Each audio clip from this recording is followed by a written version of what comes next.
kusoo dhawaada Kista TV waa barnaamij kale iyo Maxamed Cumar. Videogan maanta ayaa waxa uu ku saabsan yahay digniin ku socota YouTube leeyda dadka Soomaaliyeed oo YouTube channelada leh ayaa loogu talagalay videogan inaan uga faa'iideeyo. Hopefully 2 days ago laba maalin ka hor waxaan rajaynayaa inaan qof walba oo YouTube channel leh uu helay digniintaas oo ku saabsanayd in YouTube terms ay isbedeleen ama shuruucdii YouTube lagu dhaqi jiray ay isbedeleen.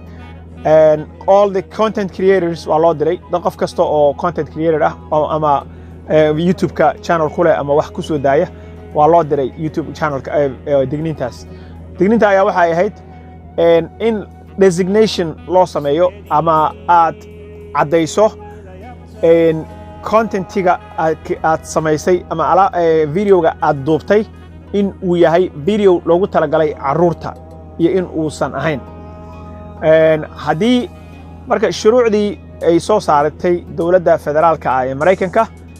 qaybteeda qaabilsan communicationka oo markii hore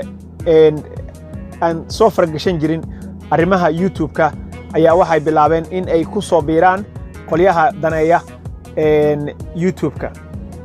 ayaga oo sharci culus oo adduunka dhanba ka jira oo international ah oo caalami ah u adeegsanaya YouTube leeyda. Marka YouTube ayaa waxa loo soo jeensaday ilaa qofka create gareeyay contentiga ama soo saaray videoga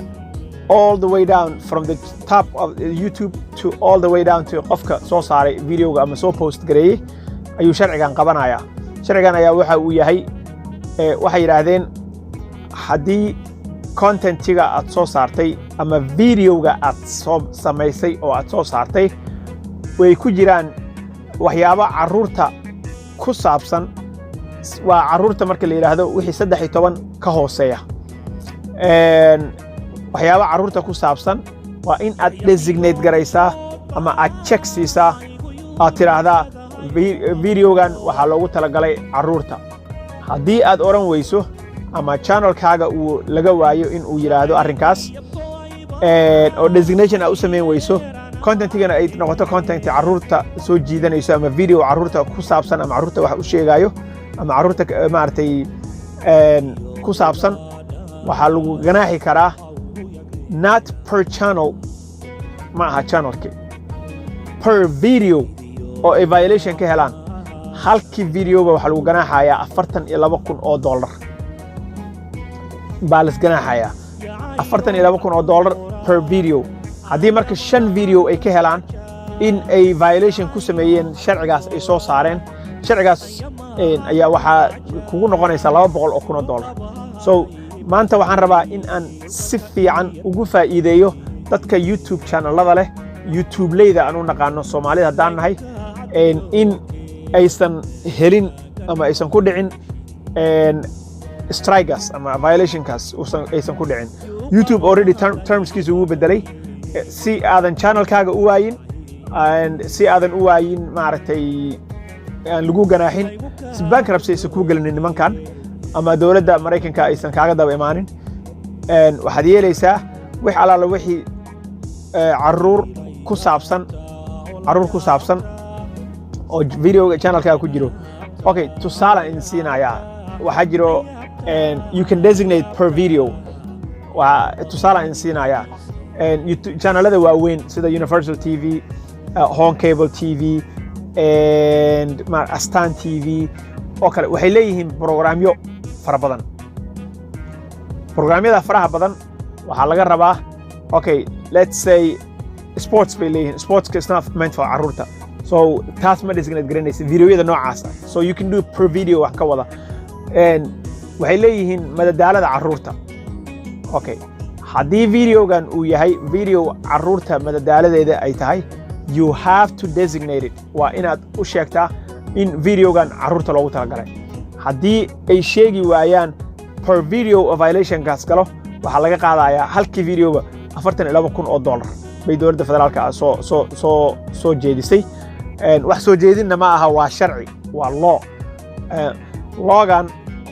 hadda sharcigan hadda soo baxay oo loogu talagalay content creatorska dadka soo saara videoyada YouTube ku jira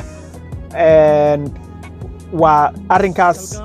saameyn xoog leh ayuu ku yeelanayaa channelada ciida ka batay ee Soomaaliyeed oo ka jira online-ka ama YouTube-ka channelada dadka iska leh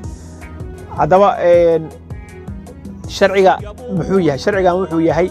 waa sharci la yiraahdo CAPA actually waa Child Online Privacy Protection Act sharci la dhaho child waa sharci caruurta online-ka privacy-gooda ku difaacayo waxaa la dhahaa Child Online Privacy Protection Act marka sharcigan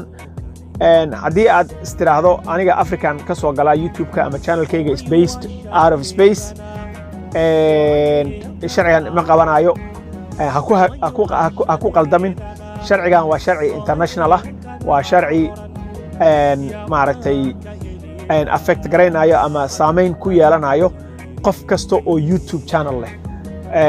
all the way down to the creator marka dawladda federaalka ah qolada la yiraahdo FCC-da actually Federal Telecommunication and Commission-ka qoladaas ayaa guddiga telecommunication-ka ee federaalka dawladda Mareykanka ah ayaa sharcigaas soo baasisay maadaama YouTube uu yahay channel platform ama website laga leeyahay dawladda Mareykanka sharcigan meel kasta joogto uu ku qabanayaa midda kale waxa ay raadinayaan oo sida historically dawladda markii ay sharci soo saarto waxay raadiyaan dad ay ka dhigaan example tusaale uga dhigaan sharciga si uu meel mariyaan sharcigan marka ha noqonin qofkii ay tusaalaha ka dhigteen waxa noqotaa qof ka sii feejigan message-kii YouTube-ka habeen hore noo soo wada direen all the content creators dadka channelada leh waa loo diray ha noqon marka qofkii tusaalaha laga dhiganayay adiga ha noqon qofkii tusaalaha u noqday malaayiinta qof oo channelada ku leh YouTube waxa noqotaa qof ka sii feejigan kana digtoon waxa ay rabaan sharciga waa sharci very haddaan aad u iraahdo Soomaali vague u ah oo wax adiga aad u aragto in caruurta loogu talagelin bay iyaga waxay u arki karaan in caruurta loogu talagalay sababta vague u irina waxa waaye it's their word against yours haddii la qabsado waa ereygooda iyo ereygaaga baa iska hor imaanayo waana garan kartaa kan guulaysanayo not the small guy ma guulaysto badanaa ninka weyn baa ma guulaysta marka sharciga wuxuu vague u yahay waxay dhaheen waa in aysan ku jirin waxa aad soo saarayso haddii ay ku jirto gabayada caruurta haddii ay ku jirto heelooyinka caruurta haddii ay ku jirto heesaha caruurta iyo haddii ay ku jirto kaartuunada caruurta ay daneeyaan oo aadan designate garaynin oo aadan oran caruurta waa loogu talagalay videogan waxa waaye affectiga ugu xoog leh meeshaas ka soo gaaraysa so meesha sharciga uu vague ka yahay oo uusan aad u kala bayaan sanayna waxa waaye content that appeals to kids ereyga la yiraahdo content that appeals to kids content ay caruurta ka heli karaan adiga see ogaan kartaa in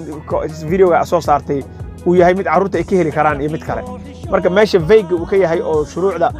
la iska maagi doono oo la iska heli doono waa meeshaas iyada ah video adiga aad aragto inuusan caruurta loogu talagelin ba iyaga waxay u arki karaan in caruurta loogu talagalay marka sharcigaas soo baxay waxaan rabaa in aad videogan la wadaagtaan dhammaan asxaabta YouTube leeyda ah ama YouTube-ka channelada ku leh ee Soomaaliyeed that's why aan Soomaaliga ugu soo gudbinayo fadlan haddii su'aal aad ka qabto commentiga igu soo qor you know how it is it's going to help us it's going to help me my channel-kayga ii help garanaysaa subscribe the channel-ka gambalelka taabo si aysan ku gafin content-iga kale oo aan soo wado ama videoyada kale oo soo socda assalaamu calaykum waraxmatullaahi wabarakaatuh waxaan rajaynayaa inaad ka faa'iidaysateen videogan waad mahadsantihiin inaad ila daawataan all the way down